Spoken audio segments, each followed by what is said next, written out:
Hallo julle. Settle mense, settle. Julle daar by die bar. Leon, laaste ronde hou. Laaste ronde. Maar bestel vir my ook enetjie.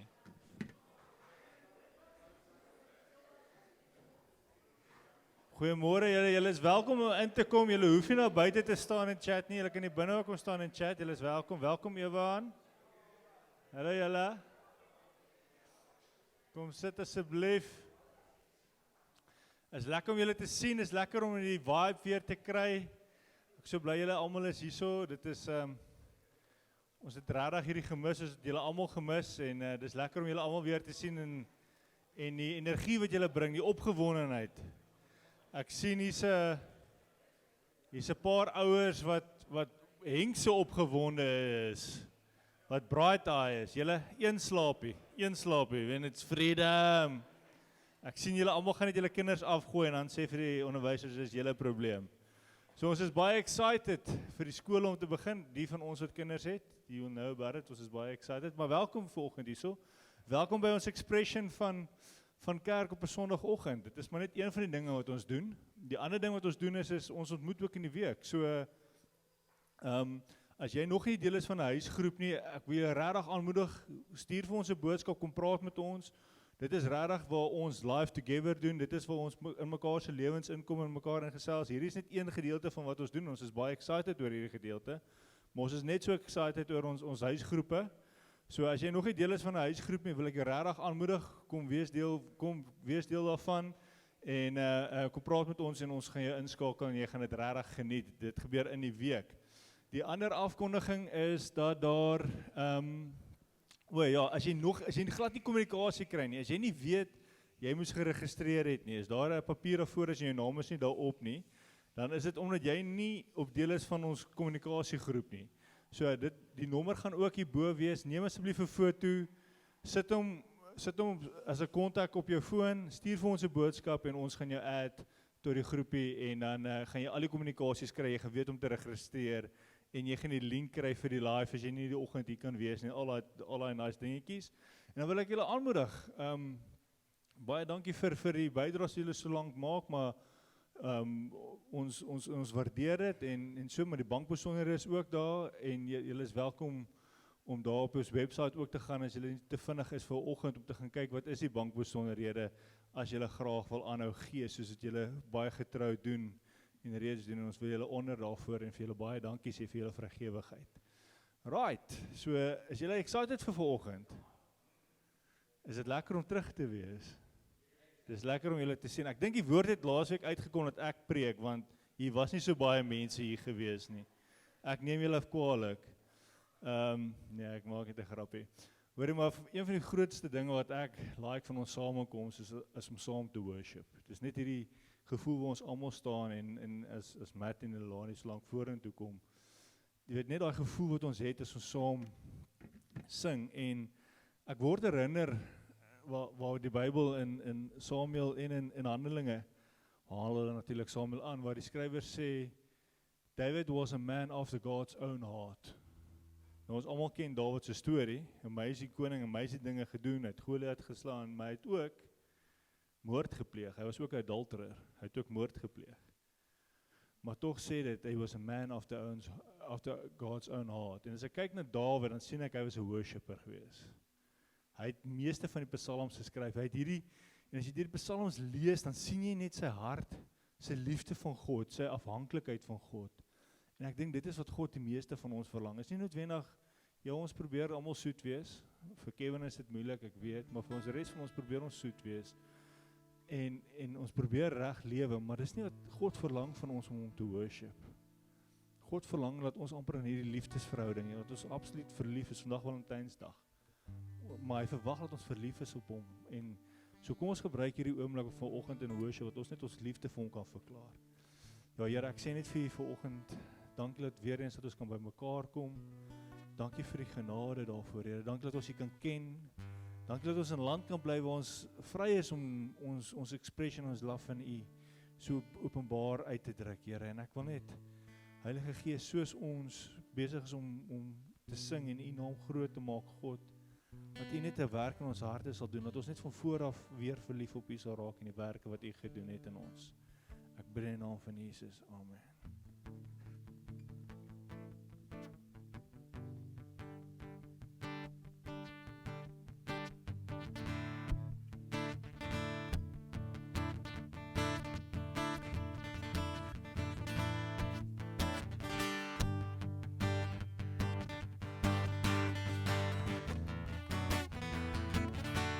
Great are you, Lord, mighty in strength.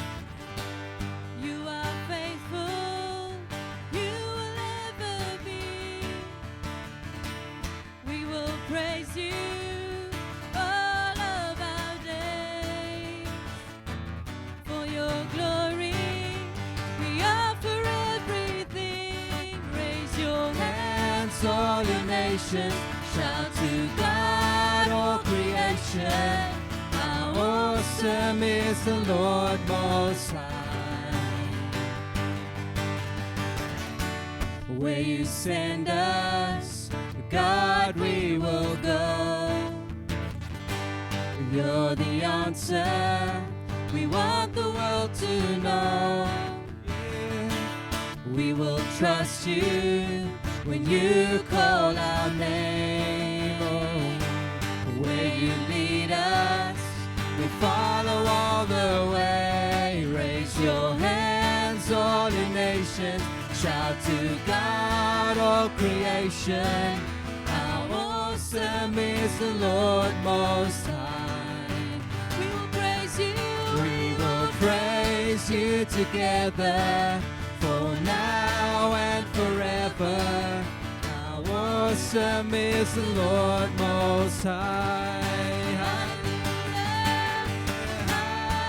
Hallelujah, hallelujah. How awesome is the Lord Most High. Hallelujah, hallelujah. How awesome is the Lord Most High. Oh, sing praise. Let everything that breathes, let all the earth proclaim, great is the Lord our God. Oh, praise Him forever. Let all that is within me magnify your name. Great is the Lord our God. Praise Him forever. Whoa. Praise you forever. Whoa. Praise Him, your beating hearts. Sing for the life is given. Praise Him, your rescued ones. Join in the sound of heaven. From every mountain top to every wild ocean. Oh, hear all the universe sing praise. Oh, sing praise. Let everything that breathes, let all the earth proclaim, great is the Lord our God. Oh, praise Him forever. Let all that is within me magnify your name. Great is the Lord our God. Yeah. Praise Him forever. Oh, praise Him forever.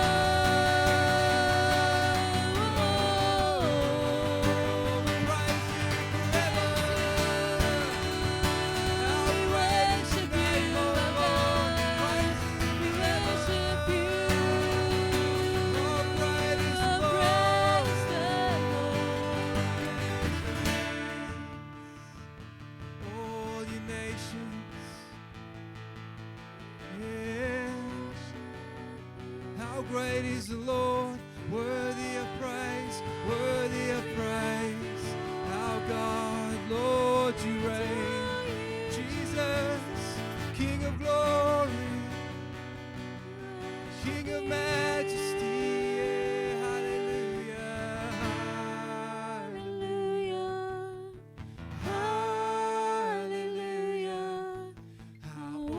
awesome is the Lord Most High.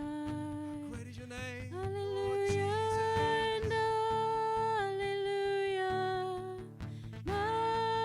Hallelujah. How awesome is the Lord Most High. We adore you, Lord.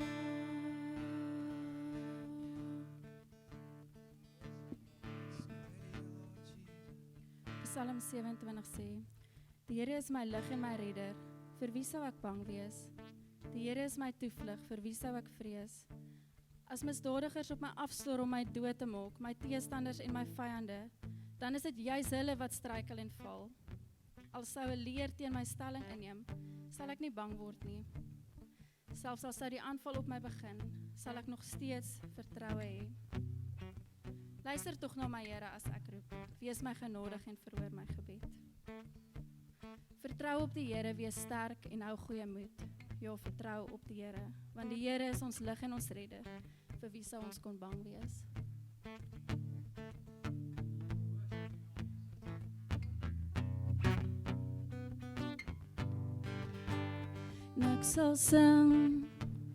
Ek sal sing tot eer van U. U was nog altyd my hulp, U gee my moed.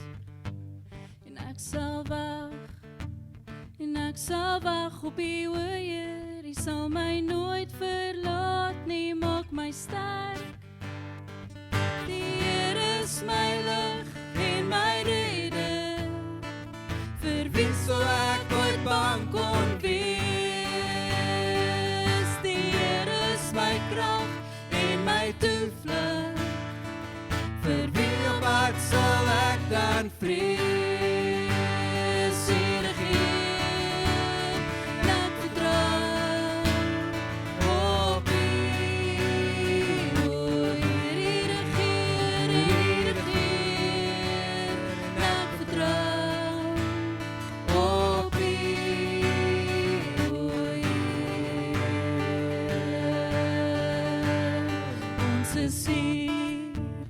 Ons is hier om U te dien, U maak ons baie gelyk, ja ons naby U hart. Ons is hier om U te eer, ons sal U goedheid in die land sien. Die Here is my lig en my redder, vir wie sou ek ooit bang kon wees? U is my krag, die Here is my krag en my toevlug, vir wie of wat sal ek dan vrees? Here Heer, ek vertrou op U, o Heer, Heer Heer, ek vertrou op U, o Heer. Wees sterk, skep moed, ons God regeer. Wees sterk, skep moed, ons God is in beheer. Wees sterk, skep moed, ons God regeer. U regeer, wees sterk, skep moed, ons God is in beheer. Die Here is my lig en my redder, vir wie sou ek ooit bang kon wees? U is my krag, die Here is my krag en my toevlug, vir wie of wat sal ek dan vrees? Here Heer, en ek vertrou op U, o Heer, Here Heer, en ek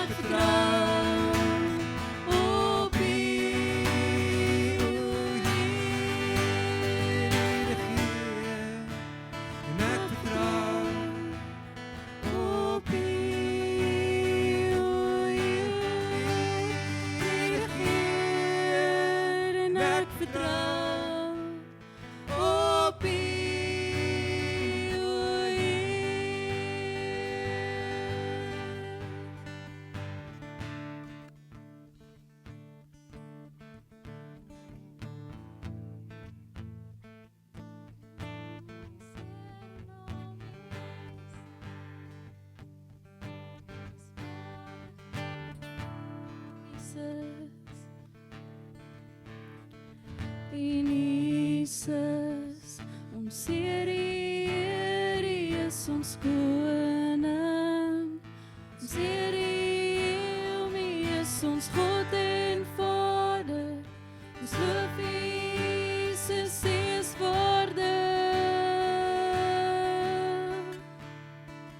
En Jesus, ons Here, Here is ons koning. Ons Here, naam U is ons God en Vader. Ons loof Jesus, U is waardig. Jesus, en Jesus, ons Here, Here is ons koning. Ons Here, naam U is ons God en Vader. Ons loof Jesus, U is waardig. Is die naam, want is die naam bo elke naam. Waardig is die Lam, my hart sal sing, en my hart sal sing, hoe groot is ons God. You're the name, and you're the name above all names. Worthy of our praise, my heart will sing, and my heart will sing. How great is our God. You are great, and how great is our God. Sing with me, how great is our God. No, we'll sing, how great is our God.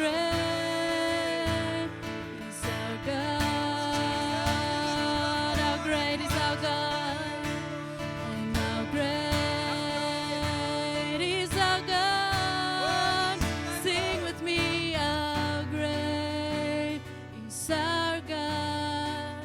No, we'll sing, how great is our God.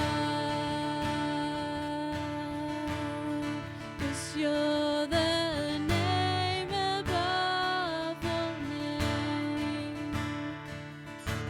Worthy of all praise, and our hearts will sing, how great is our God.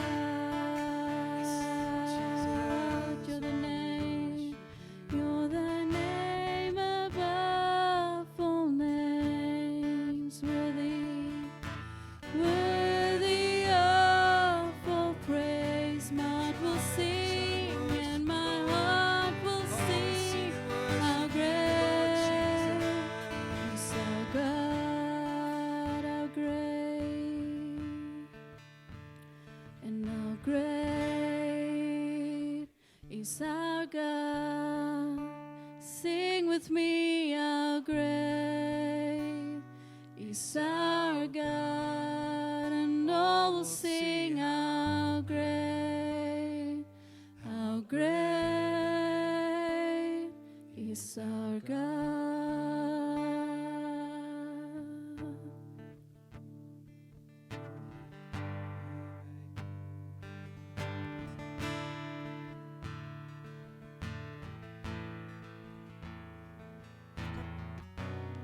Yes, you are. You are waymaker, miracle worker, promise keeper, light in the darkness. My God, that is who you are. You are waymaker, miracle worker, promise keeper, light in the darkness. My God, that is who you are.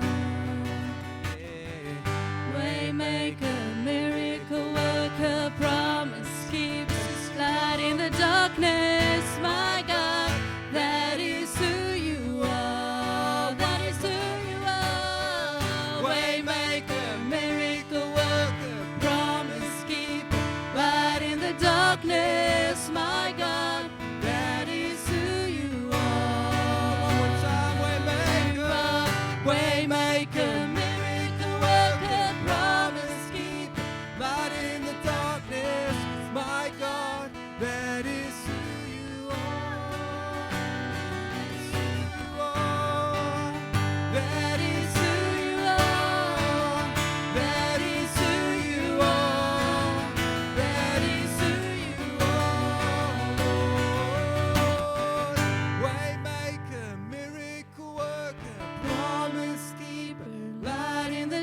darkness, my God, that is who you are.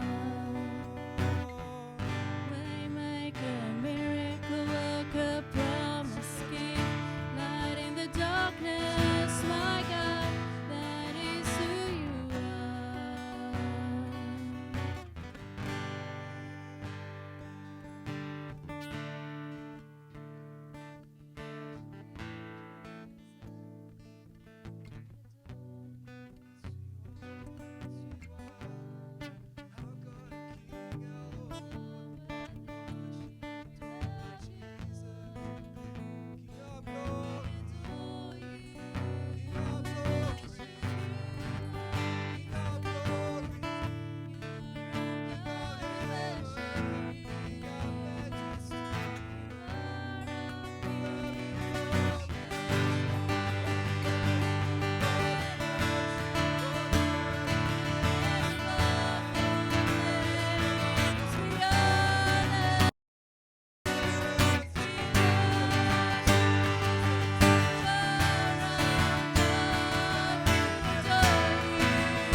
Jesus was versigtig om homself te gee vir mense wat agter hom aangekom het net vir wonderwerke. Ek weet nie, as jy die evangelies lees, challenge hy bietjie daai attitude. Maar hy het nog steeds mense genees. Dis tekens van sy koninkryk, maar die ultimate ding wat hy wou gebring het, is die koninkryk in harte. Dit gesê, kan ons hom vertrou vir 'n weg, vir deurbraak, en hy met sy koninkryk. Soos, terwyl ons geworship het, daai stukkie by my opgekom, Lukas 12, ek dink is dit 32, wat sê, fear not, little flock, it is your father's good pleasure to give you the kingdom. So ultimately wat hy vir ons wil hê, is 'n lewe onder sy heers, wat baie keer anders lyk in hierdie lewe, wat groot beloning het in die lewe wat kom, maar in daai pad is daar teestand. Daar's baie keer wat ons kom op 'n plek waar ons dink, hoe op aarde gaan ons hier vorentoe? Baie gesê, baie keer is ons vorentoe nie altyd God se vorentoe nie. Hy vat jou vorentoe, jy voel jy gaan agtertoe, maar eintlik gaan jy vorentoe. Kan ons die Here vertrou vanoggend vir mense wat vanoggend die jaar begin en sê, hoe gaan ons dit doen? Ek hoor 'n paar mense, Ek is altyd versigtig, veral in die milieu waarin ons is, om te maak dat die evangelie net gaan oor om ons lewens gemaklik te maak. Julle ken my, dit is nie die gospel nie. Maar, as God se mense, wat geroep is vir sy purposes, beloof hy om te voorsien wat ons nodig het om ons callings uit te lewe. Hy doen. Ons kan hom vertrou daarvoor. So ek wil graag 'n algemene gebed bid, as jy voel, here I am. Jy kan gerus jou hande oplig of oop in 'n postuur wees wat jy gaan van, maar kom ons kom na die Here toe en sê, is dit nie amazing nie, ons begin 'n reeks deur die Sermon of the Mount, en daar waar hy gaan, op 'n deel gaan oor gebed, sê hy, die Here weet klaar voor jy vra. Maar tog, wil hy ons moet vra. So ek gaan 'n algemene gebed bid, en as jy vir die Here vertrou vir daai sê, Here, pick me. Maar kom saam as 'n gemeente, jou individual needs. Ek dink as 'n gemeente, ons het nodig dat die Here vir ons nuwe by mekaar kom plek gee. Ek voel soos om in 'n straitjacket te wees. Geen ruimte om te beweeg nie. Maar die Here maak 'n weg. So kom ons kyk na hom toe. Vader, ons lig ons harte na U toe vanoggend, Here. En elke persoon wat vanoggend dalk staan, amper soos die Israeliete, soos shucks, hoe gaan ons, jy weet, ons het nou hier gevolg en nou dit. Here, ons vertrou U om 'n weg te maak. Daar waar dit lyk of daar geen weg is. Dankie Here vir die stories wat ons klaar hoor van hoe U 'n weg gemaak het. En ons dra nou ons vriende na U op, ons broers en susters, en sê, Here, breek hanteer in hierdie situasies. Doen wat U moet doen, Vader, in die ongemak, weet ons ook U is besig om te werk, maar tog, Vader, beloof U om vir ons te voorsien en te gee wat ons nodig het, om in die koninkryk vrugbaar te wees. En ons vra dit oor elke hart hierso, Here, maar ons vertrou U vir deurbrake vanoggend. Dankie, Here Jesus.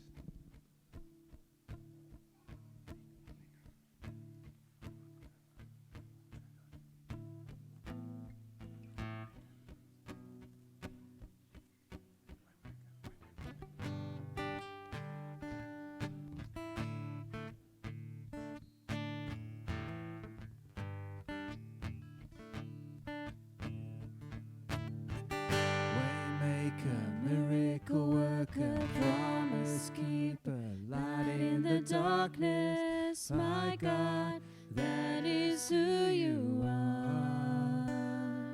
You are waymaker, miracle worker, promise keeper, light in the darkness, my God, that is who you are.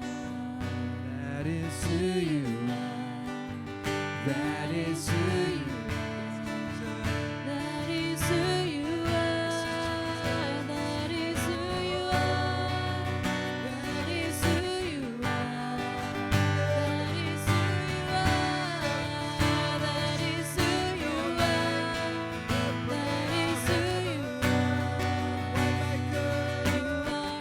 Waymaker, miracle worker, promise keeper, light in the darkness, my God, that is who you are. You are waymaker, miracle worker, promise keeper, light in the darkness, my God, that is who you are. Yeah, that is who you are. We love you, Lord, you're the way. It's the bread of heaven, the way, the truth, the life, fountain of living water. The good shepherd, you are the Lord Jesus. You are faithful and true, Lord. That is who you are. That is who you are. And that is who you are.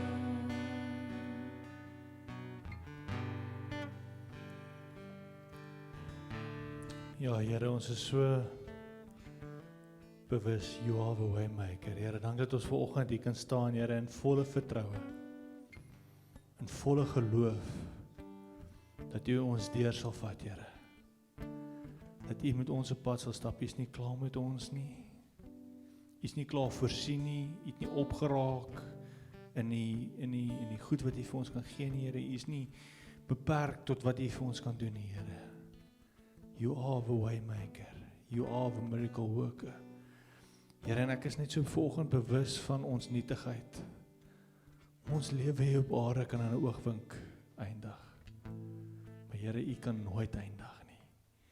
U is die Alfa en U is die Omega. U is die begin, U is die einde. U is die een wat was, die een wat is en die een wat kom. Here, soos ons hier so staan, Here, sien ons uit na daai dag wanneer U weer kom, Here, wanneer ons weer as die bruid met U gaan reunite wees, Here.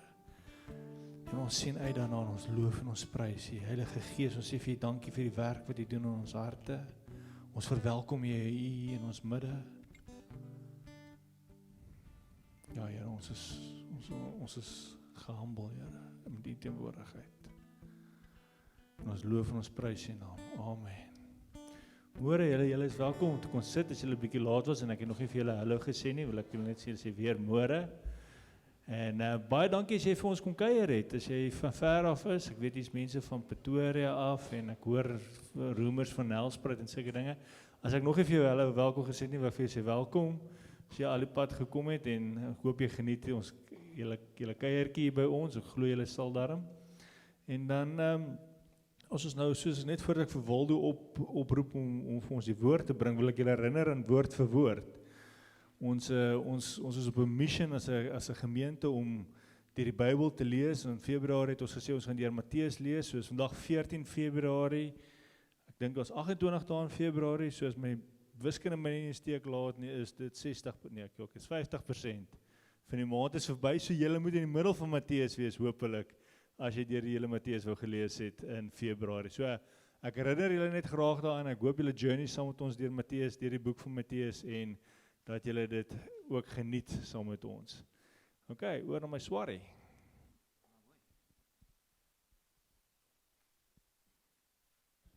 Asai, so wie's bly môre is Maandag? Ek dink daar's 'n wag, ek gaan gou help gou hier. Gaan nou 'n rekenaar op die grond gooi.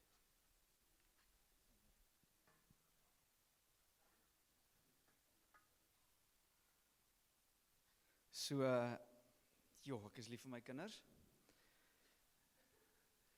Ons motief is natuurlik dat hulle nie ongeletterd in die lewe sal ingaan nie, nee.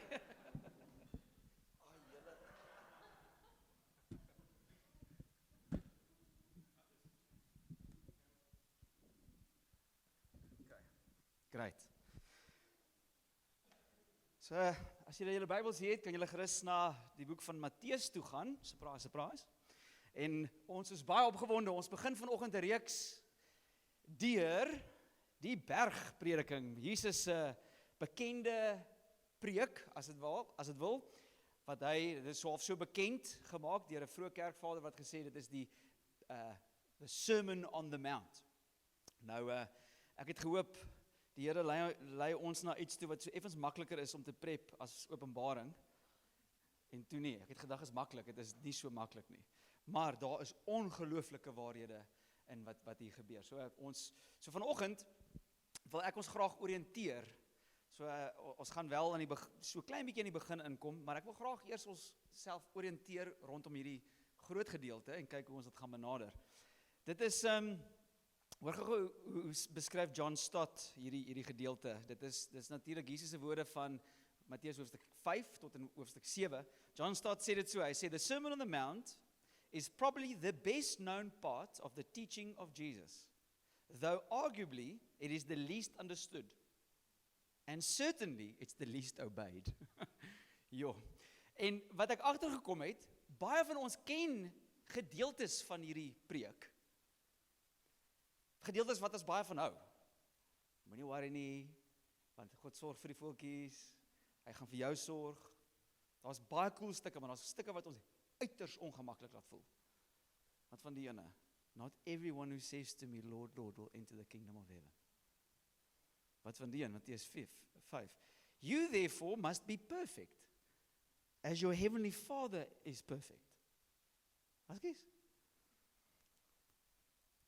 Maar ek dink dit is belangrik vir ons om dit in sy geheel te sien en om regtig die Here te vertrou met ons te werk. So as jy kan onthou, die tema waar die Here na ons invat, wat ons gesê het, as ons van die begin van die jaar ontwikkel het, is die Here praat met ons oor vermenigvuldiging. Maar die kernbestanddeel van vermenigvuldiging is saad. En deur die Bybel, en veral in Jesus se woorde, primêr word dit gesien as die woord van God.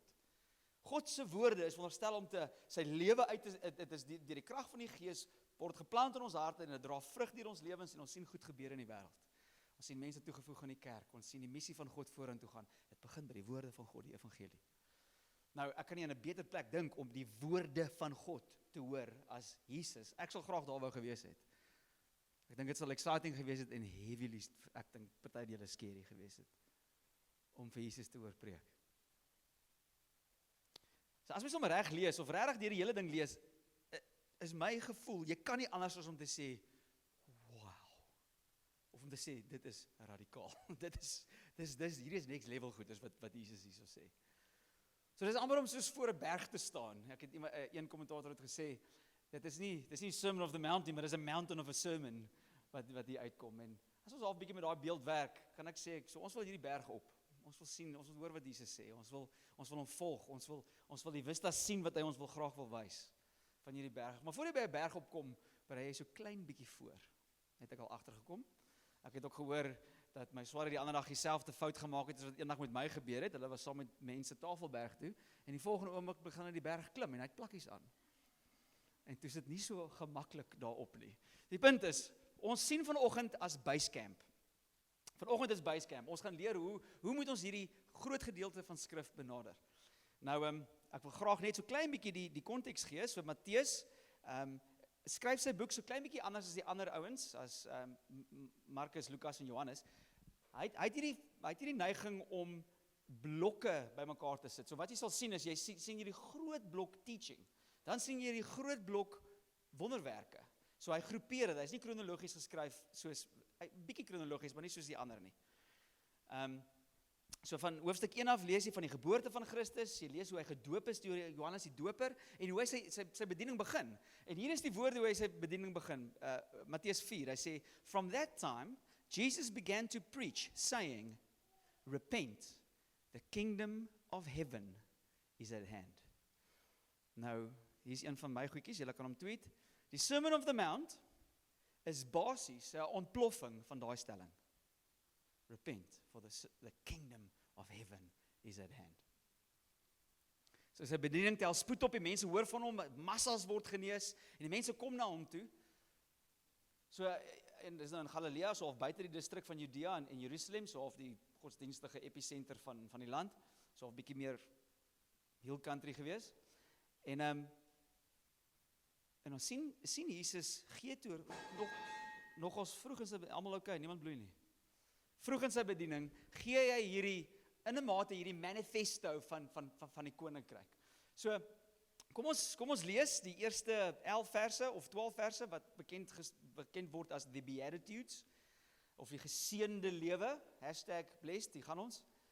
Dan kom ons kyk wat die Here wil sê. Matteus 5 vers 1. Seeing the crowds, he went up the mountain, and when he sat down, his disciples came to him, and he opened his mouth and taught them, saying, Blessed are the poor in spirit, for theirs is the kingdom of heaven. Blessed are those who mourn, for they shall be comforted. Blessed are the meek, for they shall inherit the earth. Blessed are those who hunger and thirst for righteousness, for they shall be satisfied. Blessed are the merciful, for they shall receive mercy. And blessed are the pure in heart, for they shall see God. And blessed are the peacemakers, for they shall be called sons of God. Blessed are those who are persecuted for righteousness' sake, for theirs is the kingdom of heaven.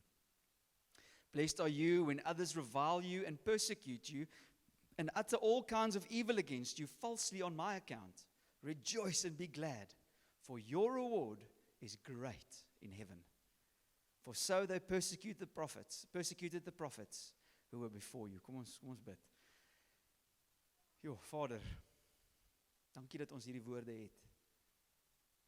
Die lewende seun van God in die vlees, wat hierdie woorde gesê het en toe hy sy bediening begin het. Here, ons vra dat hierdie woorde met ons sal praat vanoggend. Heilige Gees, dat U ons harte sal voorberei om te hoor wat U sê. Here, beskerm ons van enige interpretasie of ding wat nie volgens die Heilige Gees se bedoeling is nie. Maar Here, kom werk in ons harte. Mag die waarheid wortel skiet en mag haar vrug wees. Ons eer U, Here. Amen.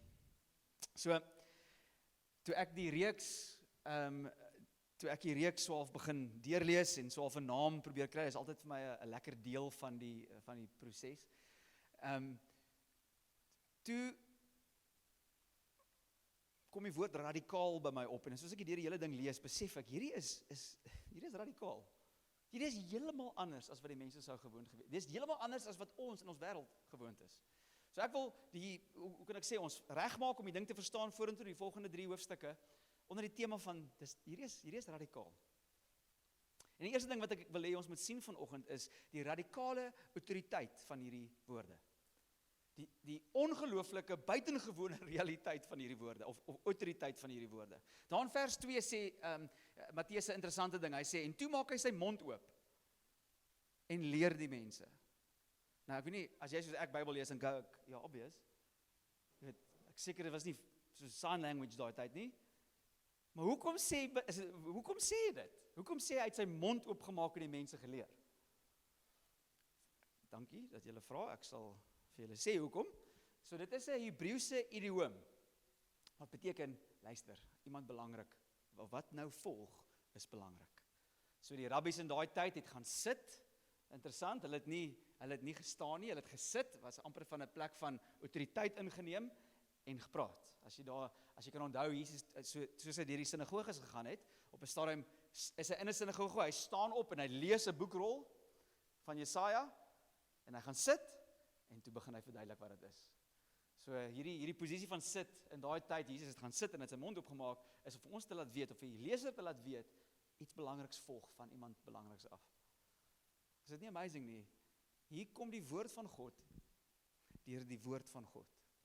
Jesus, die woord het vlees geword, die woord van God, die openbaring van God self, het vlees geword. Jesus, en hy maak sy mond oop en hy praat met mense. En ons het die woorde opgevang, deur getroue getuienisse, en ons lees dit vandag, en kan ek sê, hierdie woorde praat nog steeds. Hoor vanoggend, God praat. Petrus, een van sy disippels later, toe hy 'n brief geskryf het, verduidelik as iemand praat, hy sê 1 Petrus 1 vers 11, hy sê, as iemand aan die woord is, laat dit soos woorde van God wees. Hektiek. Ek weet nie, hoe lyk jou postuur as jy vir God moet luister? En dis exactly wat hier gebeur. Nou, ek weet mense is nie veronderstel om 'n storie so te lees nie, maar ek gaan nou die einde van die preek lees, sodat ons kan uitfigure, hoe moet ons hom benader? Wat verwag die een wat praat, ons reaksie moet wees? Dis nogals belangrik. Ek het vir julle al gesê, my ma, mag jy sê, kunstenaar, skildenares, wat is dit nou weer? Kunstenares. Anyway, sy verf baie goed. En ek onthou by 'n uitstalling, daar in Pretoria, het sy per ongeluk by een uitstalling een van haar werke agtergelaat, en toe intussen het daar nuwe werke ingekom, wat 'n deel is van 'n kompetisie, wat hulle een of ander groot teses moes geskryf het in die goed, en sy was toe obviously nie die deel van dit nie, maar hulle nader haar toe en sê, jy's in die top 3, maar sy sê, maar wag, ek het nie deelgeneem nie. Maar toe moes sy nou na die tyd so of een of ander verduideliking skryf vir die ding, jy weet, wat obviously nie daar was nie, so klein bietjie opgemaak. En sy onthou by die aand, ek kan nog onthou, almal met hulle glasies wyn, staan daar voor die skilderye, en sy hang so half rond, en sy onthou hoe die mense hierdie skildery gekrit. It's amazing, hoe die mense opgekom het met 'n idee wat hierdie ding is, en sy sê, nee, dis glad nie, dis 'n mooi boom hierdie. Maar ons kan baie keer goeders in 'n ding inlees. Ek dink my kleintjie dood is as ons in 'n homegroep is en iemand sê, dit is wat dit vir my beteken. Nee, ouens, dis wat dit beteken. Nie wat dit vir jou beteken nie. Jy kan nie opmaak wat dit beteken nie. So hoe het die kunstenaar, die een wat gepraat het, hoe het hy gevoel, moet ons reageer op hierdie woorde? Okay? So reg aan die einde, soos hy klaarmaak met hierdie stuk, nou enige ou wat preek, wat sy sout werd is, sê wat hy leer en hy sê wat hy wil sê, en dan, hoe kan ek sê, dan compel hy die mense om het te hoor of te luister of te gehoorsaam. Dis dieselfde wat Jesus doen. En hoor so in Matteus 7, hier aan die einde. Hy sê dit, vers 24, everyone then who hears these words of mine and does them will be like a wise man who builds his house on a rock. And the rain fell and the floods came and the winds blew and beat on that house, but it did not fall because it had been founded on the rock. And everyone who hears these words of mine and does not do them will be like a foolish man who built his house on the sand. And the rain fell and the floods came and the winds blew and beat against that house and it fell, and great was the fall of it. And when Jesus finished saying these things, the crowd were astonished. Pas in by ons tema. As jy astonished is, dit soos, wow, dis radical. I say, for he was teaching them as one who had authority and not as their scribes. Is nie amazing nie? So die eerste ding wat ek wil hê ons moet sien, soos ons regmaak om hierdie woorde te hoor oor die volgende ruk, dit kom met radikale autoriteit. En 'n autoriteit wat ons nou net gelees het, en jy weet, mense lees allerhande, nou, dis dalk nou nie hele daaglikse leesstukke nie, maar teoloë wat sê, nee, al wat hier besig is om te gebeur, is Jesus wat die mense bang gemaak het, dat hulle na hom toe gaan, sal vlug vir die kruis. Jy weet, so hier is so hektiek, dat ons dit nooit kan doen, dat ons sal agterkom, ons het vir Jesus nodig. Maar ek weet nie, dit vir my straightforward aan die einde, hy sê, jy moet hierdie woorde doen. Dis nie, jy weet, dis nie sy bedoeling gewees nie. Ons gaan dit nou nog mooi verduidelik.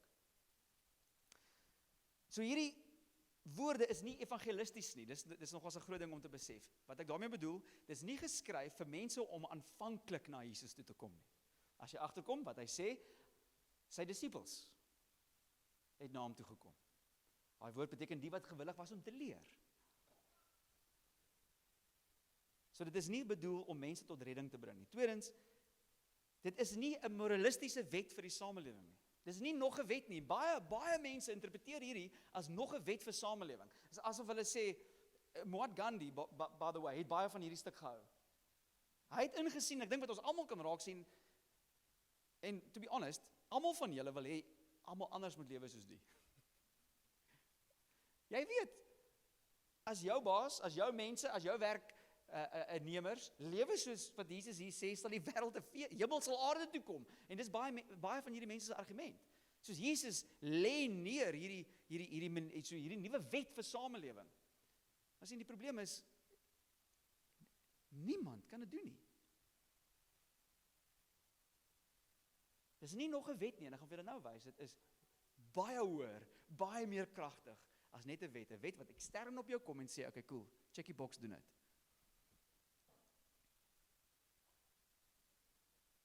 Maar die Sermon on the Mount is 'n beskrywing van die karakter en die tipe lewe wat God bedoel het vir die mense wat onder die krag van Jesus gekom het. Vir R.T. Kendall sê dit so, it is showing how the Christian life should be lived, made possible by the Holy Spirit. En ons gaan daai nog ontwikkel. Hierdie is net moontlik en God verwag dit. Hier is die visie van wat God het vir sy nuwe mense, hierdie nuwe manier om mens te wees deur die krag van God. Hierdie woorde kom met autoriteit, maar hierdie woorde het krag, wat amazing is.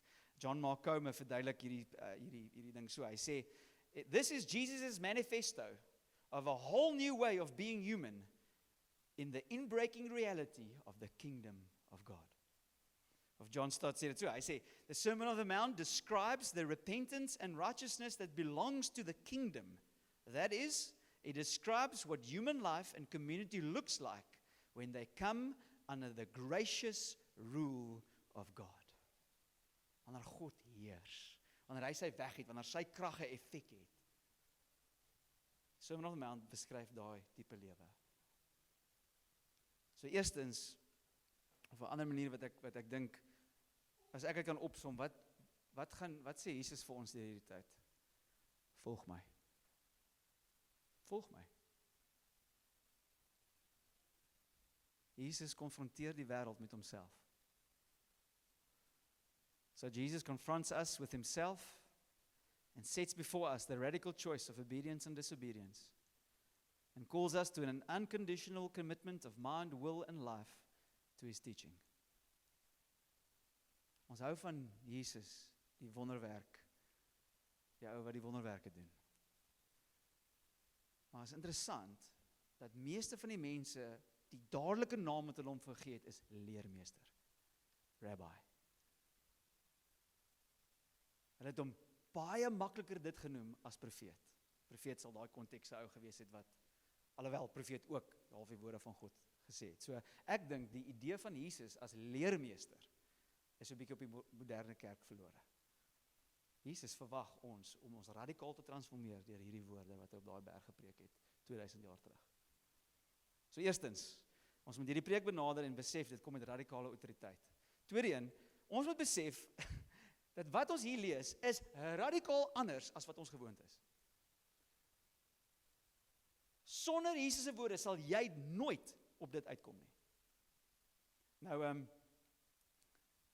of hoe kan ek sê, dis radikaal anderste as die wêreld. So, soos ek gesê het, hierdie leer het as 'n skok gekom vir baie van daai mense. Soos, kom weer. Daai woord, blessing, wat ons net begin het, is 'n baie moeilike woord om te vertaal, die Griekse en wat nou op is uit die Hebreëse uitkom, daar is nie regtig 'n ekwivalent in ons tale nie. Blessing is die naaste want hulle kom met partykeer sê hulle gelukkig, sien ek seker Afrikaanse teenwoordiging, vertaling, maar dis half 'n woord wat 'n paar goed beteken en ek hou van Martin Lloyd-Jones se verduideliking. Hy sê dit: This is the sort of man who is to be congratulated. This is the sort of man to be envied, for he alone is truly happy. So blessing beteken om iemand geluk te wens, amper, want hy's goedgekeur deur God. He's to be envied. Dis amper mense soos ons wat ons graag wil wees. Dis soos 'n hero, ek wil soos hy wees. Dis die idee wat met die woord blessing kom. Nou, dink gou in ons wêreld, wie is die mense wat ons geluk wens? Wie is die heroes in ons samelewing? Dis die ou wat in die span kom. Dis die ou wat ons geluk wens. Dis die ou wat die kontrak kry. Dis die ou wat sy CV's inhandig en hy word gekies. Nou wie sal 'n CV kies met die eerste ding op die lyn wat sê bankrot? Jesus sê, wens jy ou geluk wat geestelik bankrot is, gesekwestreer is, niks resources het, totaal en al afhanklik van iemand anders. Blessed, happy and to be envied. Ons kies nie daai ouens nie, ons wil nie soos daai ouens wees nie, ons wêreld wil nie soos daai ouens wees nie, ons wêreld wil soos Chuck Norris wees. Die self-made man, die man wat het, die man met 'n plan. Is dit nie? Dit is completely anders. So wanneer Jesus hierdie beskryf het, moes dit gewees het, is dit die prentjie van die Here of is dit die ding, jy weet, is dit die hooggeagte karaktereienskap wat dit is heeltemal anders as wat ons dink. In die Ou Testament was dit Joshua. As jy nou dink, hierdie militêre leier, dit was Dawid, hierdie koning. Hier kom Jesus, blessed are the poor in spirit.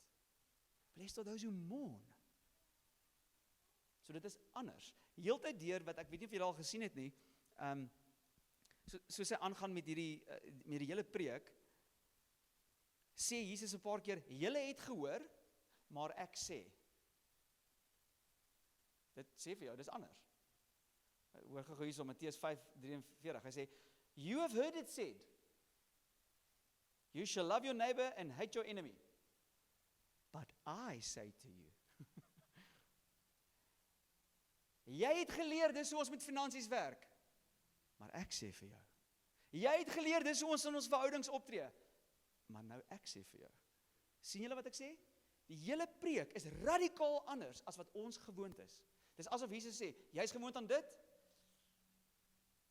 Dis die regte manier en hy draai dit onderste bo wat eintlik die regte manier op is. Die wêreld is onderste bo. Ek weet baie mense noem dit the upside down kingdom. Ek like dit nie want God se koninkryk is nie onderste bo nie. God se koninkryk is regom. Dis die wêreld se koninkryk wat onderste bo is. Wanneer Jesus kom, draai dit weer regom. Draai dit weer regom. The poor in spirit, the meek, those who mourn, the merciful. Hy maak vergelykings. Heeltyd deur hierdie ding maak hy hierdie vergelykings. Later as julle sien, hy begin hulle leer hoe om as hulle met hulle geld vrygewig te wees. Hy sê moenie soos die skynheilige mense hierdie goeders doen vir ander mense om jou te sien nie. So wat doen hy? Hy maak hierdie kontras. Moenie soos hulle wees nie. Hy sê vir hulle wanneer jy bid, moenie soos hierdie mense agter dit aanhardloop nie. Seek first the kingdom. So sien julle wat hy doen? Hy maak hierdie radikale skeiding tussen sy mense en die mense in die wêreld. Dink aan hierdie. Dis ook reg aan die einde. Dit kom net voor daai bou jou huis op 'n rots. Dis ook Jesus se afsluiting in hierdie preek. Hy sê enter by the narrow gate. For the gate is wide and the way is easy that leads to destruction, and those who enter it by it are many. For the gate is narrow and the way is hard that leads to life, and those who find it are few. Ek kom leer en gee krag vir 'n nuwe lewe en dit is anders. Is heeltemal anders. En ek dink dit is baie keer waar ek 'n bietjie hartseer is oor die moderne kerk. Want ek dink ons het soveel as moontlik soos die wêreld probeer raak om die wêreld te bereik. Nou, hoor my. Ek sê nie ons moet weird wees nie. Okay? Jy kan dit al twee kante toe vat. Jy's reël, ons lewe in hierdie wêreld. Maar jy het 'n heeltemal ander operating system as hierdie wêreld. ander waardes, ander autoriteit. Jy sien dit heeltemal anders. Inteendeel, ons sal later daarby kom, mense wat nie die Here ken nie, kan nie God se maniere insien nie. Jesus sê, jy kan dit nie sien nie. Jy kan dit net lewe as jy vir Jesus ken. Hoor gou sê Martin Lloyd Jones, dat hy sê, it should not be our ambition to be as much like everyone else we can be,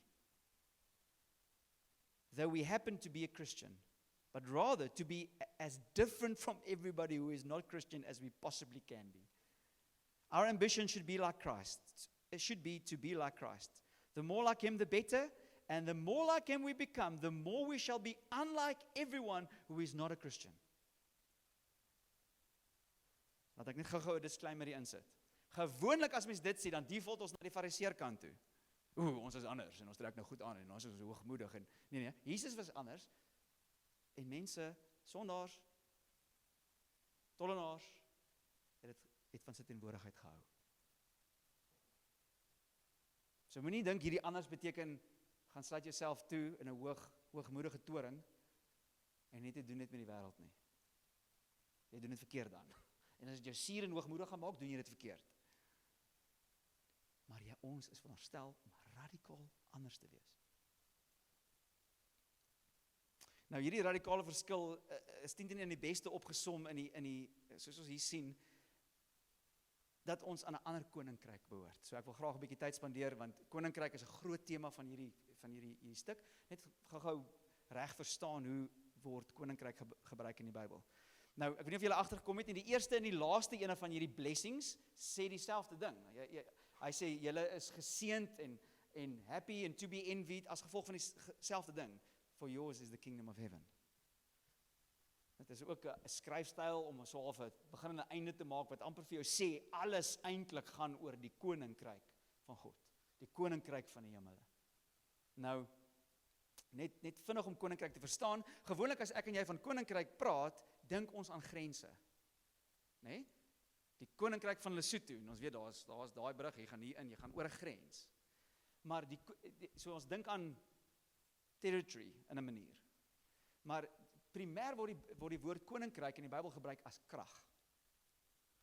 Koninkryk is daar waar die koning se krag is, sy heers uitgedruk word. As jy daaraan dink, dit is hoe Jesus hulle leer bid het. Hy het gesê, let your kingdom come, let your will be done. Hoe? On earth as it is in heaven. Menende, op aarde is dit nie heeltemal uitgedruk soos God dit wil hê nie.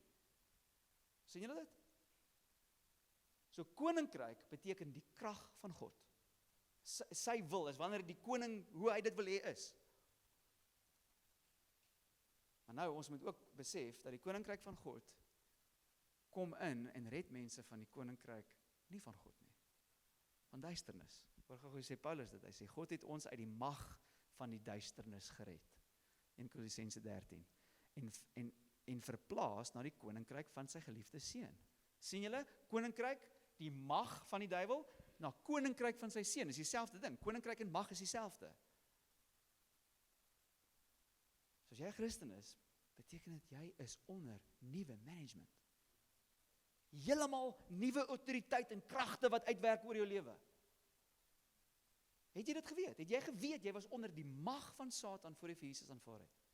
En as jy dalk nog nie op daai plek gekom het nie, is die Bybelse teaching, jy is onder iemand se mag, jy weet dit dalk net nie eers nie. Iemand anders call die shots in jou lewe.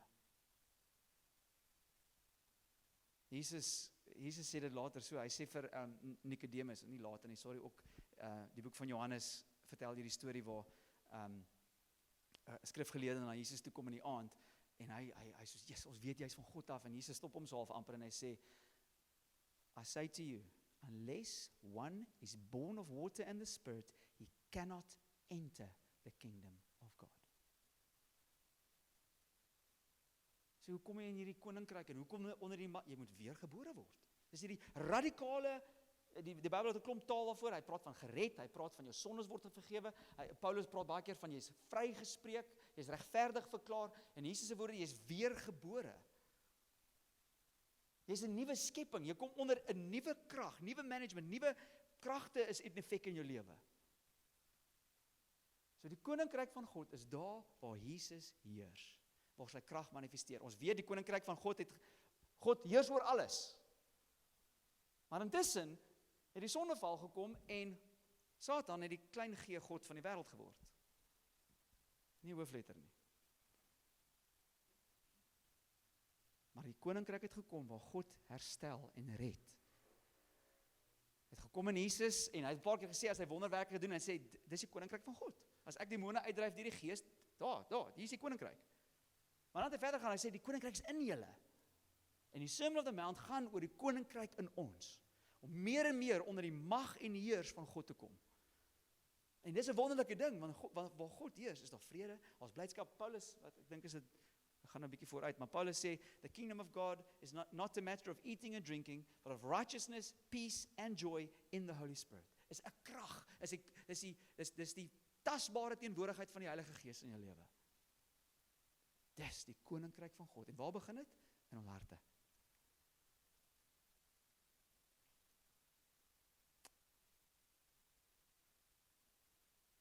So dit het gekom in Jesus, hy het dit gemanifesteer, hy het die weg oopgemaak en van daai tyd af red hy mense in die koninkryk in en die koninkryk kom in mense soos die Heilige Gees meer en meer mense transformeer. Maar ons weet ook die koninkryk gaan kom. Die volledige uitdrukking van God se heers, hemel en aarde gaan een word, 'n nuwe hemel en 'n nuwe aarde, waar God saam met die mense leef en alles sal Jesus se naam eer. God se heerlikheid sal oor die hele aarde wees soos die waters oor die see is. Nie onheil nie. En ons het dit in die Openbaring gelees. Die koninkryk van God word in daai maniere uitgedruk. Maar nou wil die koninkryk van God in jou kom. Meer en meer in die vruglewe van sodat die Heilige Gees in jou heers. Jesus se woorde gehoorsaam. En ons pluk die vrug af van. Nou, net iets anders wat radikaal is, wat hulle nie verwag het nie, is, die idee van koninkryk was nie nuut vir hulle nie, maar hulle het dit verkeerd verstaan. Hierdie koninkryk kom van binne af buitentoe. Enige ander heerser wat 'n land inval, alles anders kom van buite af binne toe. Is 'n tipe van beheer van buite af. Maar die probleem is, dit verander nie die hart nie. God se koninkryk verander jou hart. En dan begin jy uit daai plek uit lewe. Dis nie soos my dogtertjie as ek wil sê, gaan kamer toe met haar oë wat amper terugkyk deur haar kop vir my nie. Dis nie so tipe gehoorsaamheid nie. Kom lag julle, het jy dit al gesien? Nie met my kinders, nie met julle kinders. Okay. Dis daai van, juffrou sê, die seentjie staan op die stoel en juffrou sê, gaan sit. En hy gaan sit met so, en hy sê, juffrou, ek mag sit, maar in my hart staan ek. Dis nie so tipe gehoorsaamheid waarvan God praat nie. Is dit nie amazing nie? Die evangelie van Jesus verander ons harte. En die eerste stuk wat ons gelees het, gaan oor hierdie hartshoudings. Ewe skielik is ons hierdie nuwe mense.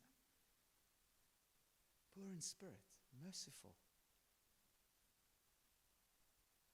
So selfs Jesus se volgeling het gedink, wanneer kom jy nou en verlos ons van die Romeine? Jy weet, dryf hulle uit, vestig die koninkryk, dat Israel weer op die map is. Jesus sê, ja, daai kom, julle verstaan nie, ek gaan julle red, maar nie van die Romeine nie, ek gaan julle red van sonde. Baie erger en baie meer repressief as die Romeine. En die koninkryk van God is in jou hart. Inteendeel, soveel so dat die wêreld jou gaan haat. En dan die laaste punt. My hoop is dat soos ons deur hierdie skrifwerk, jy die radikale held sal sien van die bergpredikasie. Hierdie Beatitudes, wat dit noem, hierdie blessing.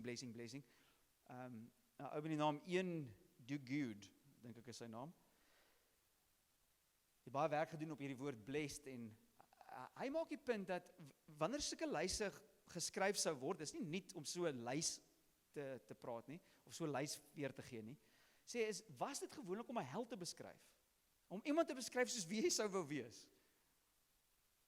Jy weet, jy plak, is 'n klein seentjie plak, wat weet ek het daai, was daai van Rensburg, fullback van Transvaal. Anyways, Jacques Olivier, ek weet, al daai daar in die huisgenoot kry jy daai middelblad, dan plak jy daai rugby speler so in jou, in jou, ek het my Hansies in afgehaal, nee, ek joke, hy's nog daar. Was dit laag, sorry, ek like hom.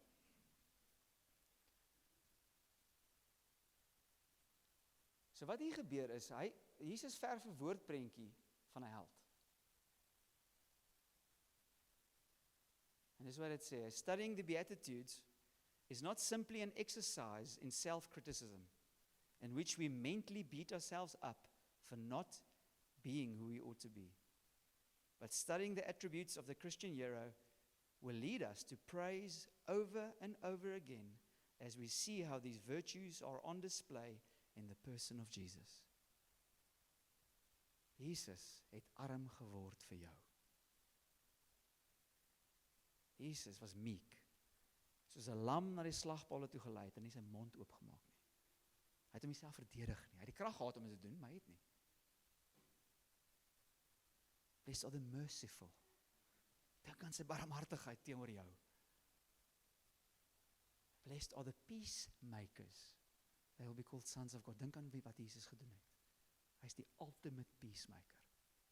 Hy staan tussen 'n God, heilige God, wat sonde haat. En teen 'n sondige mens wat die Vader liefhet. En wat doen hy? Die ene wat nie gesondig het nie, die hero, stap in die middel in. En lewe en vervul hierdie Sermon on the Mount totaal en al vir my en jou. Sodat soos jy in hom glo, jy die krag kan hê, jy's getransfer in sy koninkryk in, hy gee dit als in jou rekening en nou groei ons, dat ons hierdie lewe kan manifesteer. Dat die wêreld vir Jesus kan sien. So my vraag is, soos wie wil jy wees? Wat is jou visie van jouself?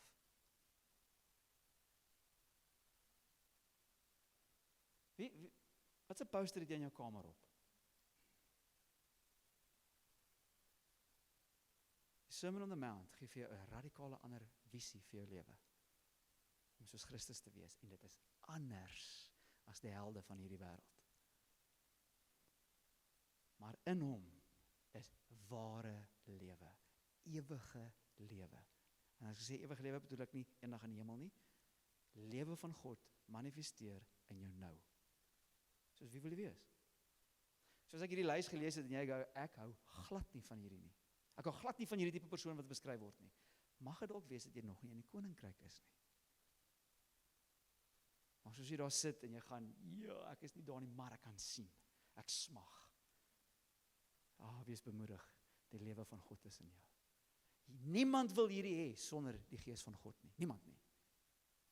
As jy nie vir die Here ken nie, wil jy nie so wees nie. Maar as jy ten minste wil, dan wys dat die lewe van God is in jou.